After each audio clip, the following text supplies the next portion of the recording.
여러분, 대선을 코앞에 두고 또 관치금융이 횡행합니다.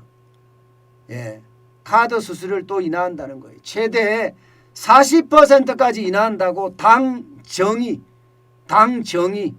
예, 합의를 했어요. 참 이런 걸 보면 말입니다. 더불어민주당이 경제를 운영한다니까요. 아니 세상에 국가는 어디로 갔습니까? 행정부는 어디로 갔습니까? 국가를 운영하는 대통령은 어디에 숨었냔 말입니까? 도대체가 예, 이게 행정부가 행정부 기능을 못해요. 더불어민주당의 하수인이고 꼭두각시고 괴뢰입니다. 괴뢰. 허수아비입니다. 허수아비. 이런 일이 일어나고 있다는 사실이 솔직히 부끄럽습니다. 이제. 예, 이들은 끝까지 이렇게 한다는 거. 끝까지. 국민의 어떤 생각이나 우리 경제에 대한 고려나 이런 것은 안중에도 없고 오로지 말입니다. 오로지 선거에서 이겨야 된다는 예, 그런 생각만 가득 찬 것 같아요. 그것도 정가사범을 대통령으로 만들어야 된다는 예, 그런 뭐 사명이 있는 건가요?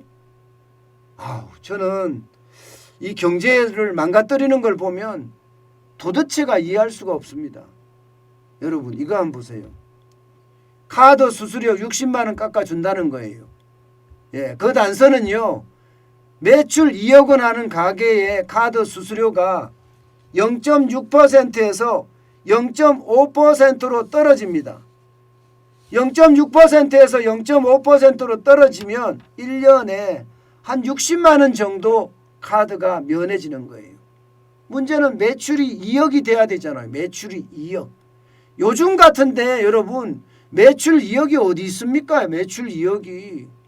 예, 매출 2억 나는 데가 진짜 어려워요. 요즘이요. 거리두기로 그냥 말로 꽁꽁 묶어놨는데 여기다 카드 수수료까지 인하해 준다면서 당근책을 주고 있다.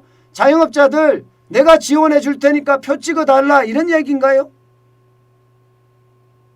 저는 이런 게 답답하다는 거예요. 상황을 전혀 고려하지 않는 거예요. 지금 자영업자들에게는요. 체계적인 손실보상을 해주는 거예요. 체계적인 손실보상. 무조건적으로 예, 우는 놈 떡 하나 더 준다는 심정으로 정치권에서 떡을 던져줄 것이 아니라 어떻게 하면 자영업자나 정부의 방역 지침 때문에 피해를 입은 사람들에게 보상할까? 어떻게 체계적으로 보상할까? 국가 부채를 예, 크게 손상되지 않는 범위 내에서 어떻게 하면 할 수 있을까? 이런 고민을 해야 되는 것 아닌가요? 지금 수수료가 그렇게 급한가요? 뭐든지 표예요. 뭐든지. 여러분 제발 우리 투표 잘하자고요. 예, 진짜 투표 잘해야 됩니다. 지금처럼 말입니다. 표에만 목매이고요. 권력에만 이렇게 예, 화신처럼 구는 거 있잖아요. 예, 이런 사람들을 앞으로 우리는 정치에서 몰아내야 됩니다. 이런 사람들은. 그래야지 대한민국이 바로 갑니다. 바로. 예. 이대로 가면 대한민국의 끝은 베네수엘라입니다. 터키가 되는 거고요. 예. 멀지 않았다고 저는 보는 겁니다. 여러분. 카드 수수료 인하한 거 한번 보실래요? 보시면요. 예. 제가 잘못 말했나요? 예. 0.8에서 0.5가 됐나요? 예. 제가 잘못 말한 것 같습니다. 네, 3억 이하는요. 0.8%에서 0.5% 적용합니다. 그리고 3억에서 5억 사이에는요. 1.3%를 1.1%로 적용하고요. 그리고 5억에서 10억은 1.4%를 1.25%로 적용합니다. 10억에서 30억은 1.6%가 1.5% 되는 겁니다. 카드 수수료 인하 이거요. 지금 벌써 몇 년째입니까? 수십 년째 인하하고 있습니다. 수십 년째. 수십 년째가 아니라 수년째 인하하고 있습니다. 근데 이거 인하한다고요. 자영업자 저도 자영업을 해봤지만 크게 도움이 안 돼요. 앞서 말씀드렸다시피 0.8%에서 0.5% 0.5%, 아까 제가 0.6%라고 했는데 이건 착오가 있었습니다. 0.8%에서 0.5%로 낮추면 0.3%포인트가 낮아지는데 2억 매출의 가게는 60만 원 정도 절약이 된다는 거예요. 2억 매출 가게에 60만 원 절약이 되는 게 그렇게 큰 대수겠습니까? 지금 자영업자들에게는요, 이런 게 필요하지 않다는 거잖아요. 오히려 말입니다. 오히려 지금 자영업자들에게는요, 카드 수수료보다는요, 세금을 감면해 주는 게 더 절실합니다. 그 무엇보다도 여러분도 알다시피 4대 보험 장난 아니거든요. 국민연금부터 시작해서 고용보험, 산재보험, 건강보험까지 이거 장난 아닙니다. 차라리 이거를 인하해 주는 게 훨씬 낫습니다. 카드 수수료로 생생 낼 것이 아니라는 뜻이지요. 이렇게 되니까 여러분, 카드 회사들은 어떻게 될까요? 카드 회사들 적자투성인 거죠. 그나마 2013년에서 2015년까지 5천억 원의 이익을 냈습니다. 그리고 2016년에서 2018년까지도 245억 원까지 냈어요. 문재인 정부 들어와서 폭망해요. 지금 카드 업계는 1317억 원의 마이너스가 나고 있어요. 마이너스가. 결국 말입니다. 너 죽고 나 죽자예요. 너도 살고 나도 살자가 아니라 너 죽고 나 죽자예요. 그것을 누가 조장하느냐? 정치권이 조장하는 겁니다. 정치권이.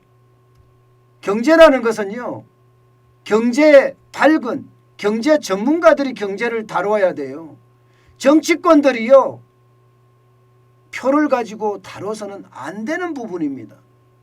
자, 여러분 보세요.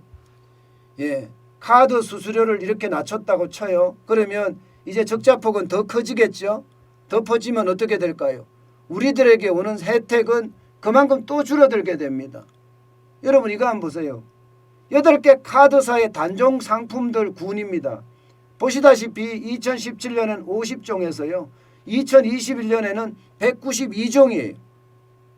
아마 올해도 전년처럼 200종까지 올라가겠죠. 왜 단종을 할까요? 카드를요. 카드를 단종하는 것은 아주 당연합니다. 혜택이 많은 거를 단종시키는 거예요. 혜택이 많은 것을. 소비자에게 혜택이 많은 것을 그만큼 단종시켜 가면서 지금 손실을 메꾸는 겁니다. 그러면 여러분 어떻게 돼요?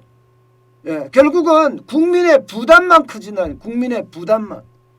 이게 시장경제라는 게 여러분, 한쪽이 이익을 보면 다른 한쪽은 손해를 볼 수밖에 없는 그런 구조적인 게 카드예요. 카드. 이렇게까지 한다는 자체가 저는 참 대한민국은 정치인들이 다 망치고 있다, 이런 생각을 합니다. 그중에서도 대표적인 사람, 저는 고성범 금융위원장에 대해서 솔직히 기대하는 바가 굉장히 컸습니다. 금융통화위원회 위원도 하고 그러면서 소신 발언도 아주 강하게 했습니다. 게다가 고성범 금융위원장은 후배들의 어떤 하마평도 굉장히 좋았어요. 평가하는 사람들도 굉장히 좋게 평가하고요. 그런데 결론은요, 금융산업 다 망치는 장본인이 됐어요. 대출 규제에서 은행권의 시장경제를 다 무너뜨렸잖아요. 지금 카드 수수료도 마찬가지입니다. 당정협의에 누가 참여를 했나 하면 고성범 금융위원장이 참여합니다. 여기에서 또 줄인 거예요. 또 줄인 거예요. 시장경제는 무슨 시장경제예요. 시장경제는 이제 필요 없다는 거야. 정부가 다 모든 걸 결정하고 정부가 다 행사를 한다는 이야기인가요? 지금 그렇게 되는 거죠. 그렇게 되는 거. 저는 고성범 금융위원장에게 실망 정도가 아니라 뭐 이런 분이 금융위원회 위원장이 됐을까, 그런 생각까지 하게 됩니다. 소신이라고는 손톱만큼도 없고요. 그냥 예스맨, 따라가는 예스맨이 되는 것뿐이다. 저는 그렇게 생각해요. 예, 대한민국은 자본주의를 선택한 나라예요. 대한민국은 자유민주주의가 기본인 나라입니다. 그러면 자본주의가 기본인 나라에서는 시장 원리가 시장에 적용이 돼야 돼요. 여기에 사회주의 논리가 적용이 돼서는 안 됩니다. 여기에 정부의 논리가 적용이 돼서는 안 돼요. 지금 금융은요 완전히 망가졌다. 이거는 뭐 국유화된 거나 다름없다. 저는 이렇게까지 이야기하잖아요. 그만큼 말입니다. 금융은 파괴되고 파괴됐단 말이 맞아요. 파괴. 예, 파괴됐습니다. 이제 붕괴된 것이 아니라 파괴된 것 같아요. 그 정도로 예, 지금 금융산업은 최악으로 갑니다. 부동산에 이어서 금융까지도 완전히 망가지는 예, 그런 사태가 벌어졌다. 저는 그렇게 규정 짓고 싶습니다.